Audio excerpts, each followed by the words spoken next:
উপস্থিত সমস্ত অতিথিবর্গদের আমি আমার প্রণাম এবং শুভেচ্ছা জানিয়ে সুবর্ণ রৈখিক ভাষাতে আমি একটা ছোট্ট কবিতা পাঠ করে শোনাচ্ছি। কবিতার নাম বাবুয়ার নোয়া জামা।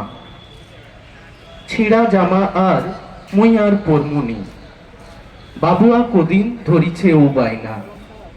মা তো বুঝায় সিলাই করঠ দে, পয়সা পাইনে কিনে দিমুরে সোনা।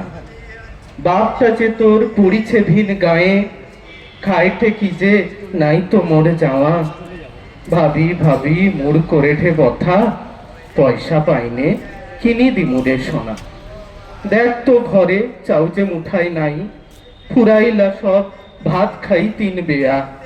হাতে গটায় পয়সা নাই তো মোর, পয়সা পাইনে কিনি দিমুরে সোনা।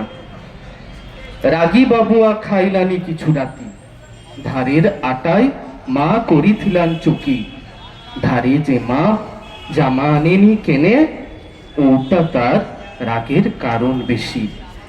সকাল যখন নিদ ভাঙলা তার, চিচি করলা মশা তার পেটে।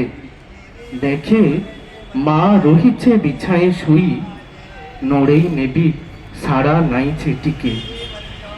আজ বাবুয়া আসিছে সুবর্ণ রেখায়, বাবুয়ার মার 10 দিনের ঘাট। মামা ঘরের নোয়া জামাটা পাই, বাবুয়ার মিটলা অত দিনের স্বাদ। বাবুয়ার মিটলা অত দিনের স্বাদ। ধন্যবাদ।